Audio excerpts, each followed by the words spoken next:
Le monde vit en ce moment des troubles. Tempêtes tropicales dans des zones où elles n'étaient jamais, tremblements de terre, inondations, agitations humaines, contestations. Et les mensonges que les dirigeants mondiaux et les entités du bas astral nous ont faits depuis la nuit des temps commencent à se dévoiler. En nous-mêmes apparaissent aussi de vieilles émotions et des karmas qui veulent être libérés. En un mot, tout autour de nous et en nous, tout bouge, tout s'agite, tout change. Nous sommes amenés à prendre conscience que ce qui se passe en nous se passe aussi à l'extérieur de nous. Nous vibrons nos mal-être, nous vibrons nos peurs, nos colères, nos frustrations. Et l'univers est Gaïa les subissent et vibre aussi toutes ces émotions. En un mot, c'est le désordre intérieur qui génère le désordre extérieur.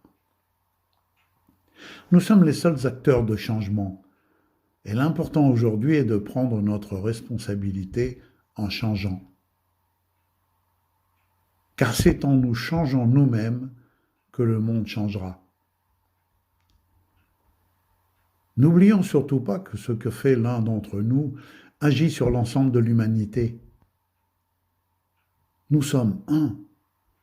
Que nous en soyons déjà conscients ou non, cela implique une co-responsabilité dans les actions que nous effectuons ou non, et nous amène à penser unité et non personne. En décidant de nous éveiller à qui nous sommes réellement, ce n'est pas tellement notre libre arbitre, générateur de désordres individuels et création de la 3D, qui nous conduit, mais la conscience de l'unité et du retour au vrai. Au nom du sacro-saint libre arbitre, chacun fait ce qu'il lui plaît, et ses actions diverses et variées, au bon vouloir de son ego, sont amenées à l'humanité, à ce désordre générateur d'opposition, d'égoïsme, de guerre, de violence et d'oubli de qui nous sommes réellement. Chacun voulant imposer son libre arbitre aux autres.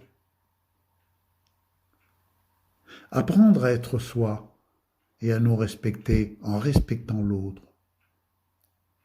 Écouter notre cœur, nos envies, nous aimer. Rayonner l'amour inconditionnel sans prosélytisme. Être. Simplement et seulement être. Voilà le plus important.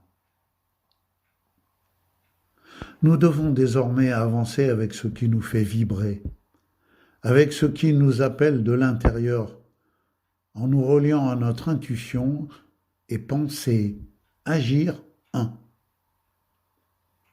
L'effet papillon ne s'applique pas que de l'autre côté du monde. Il agit sur nos proches, notre voisin, sur notre communauté, sur notre région. Apprendre à nous respecter est aussi apprendre à respecter tout ce qui vit. Pourquoi? Parce que nous sommes tous énergie, la même, du rocher au Dieu en passant par les végétaux, les animaux, les êtres au corps subtil et nous autres les humains. Et que si l'on provoque des dysfonctionnements dans notre énergie, ceux-ci se répandent dans l'énergie des autres, tout simplement.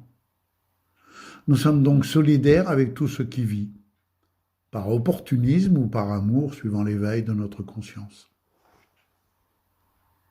Changer, nous respecter en respectant l'autre, qu'il soit humain, animal, végétal ou minéral. Agir en conscience, aimer sans condition. Nous, l'autre, quelle que soit sa couleur, ses opinions, sa nature. Changer en ayant conscience que nous sommes un avec tout ce qui est. Comme le dit le Bouddha, le changement n'est jamais douloureux. Seule la résistance au changement est douloureuse. Rien ne peut se mettre en place facilement dans notre vie, fonctionner harmonieusement, si les blocages et les résistances qui nous empêchent de nous sentir bien, de nous épanouir et de réaliser que nous désirons ne sont pas retirés. Mais comment retirer quelque chose quand nous ne savons pas quoi? Comment lever les blocages quand nous n'avons pas d'idée sur ce qui peut bloquer? Il faut déjà accéder à ce qui bloque en nous. Il n'y a aucune honte à se faire accompagner. Aider à voir clair en nous. Être accompagné, coaché, n'est pas faire le travail par quelqu'un d'autre à soi. Le coaching est un accompagnement qui favorise le développement personnel et professionnel d'une personne en l'aidant à apprendre sur elle-même et sur sa relation aux autres et à découvrir qui elle est. Le but principal est avant tout le bien-être et le coaching vous aidera à vous épanouir pour vivre le changement sans stress tout en développant votre confiance en vous, votre autonomie, votre enthousiasme et votre énergie. Votre bien-être se manifestera par l'élévation de votre niveau vibrationnel. C'est le but des séances d'accompagnement. Accéder à ces résistances, à ces blocages et les lever.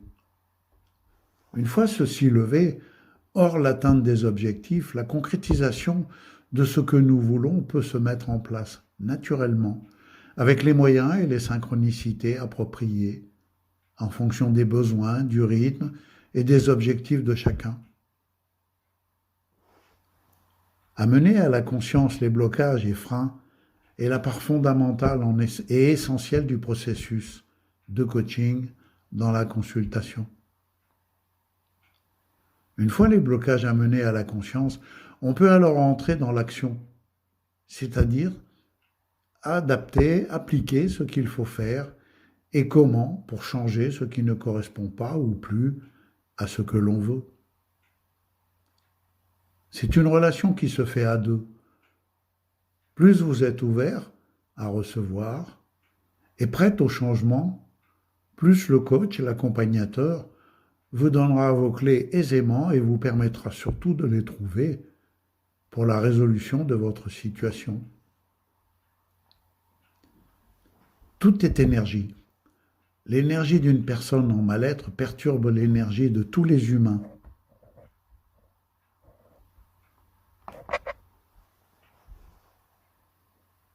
L'accompagnateur nous permet de comprendre ce qui se passe en nous, pour que nous puissions libérer ce qui bloque et agir pour nous transcender.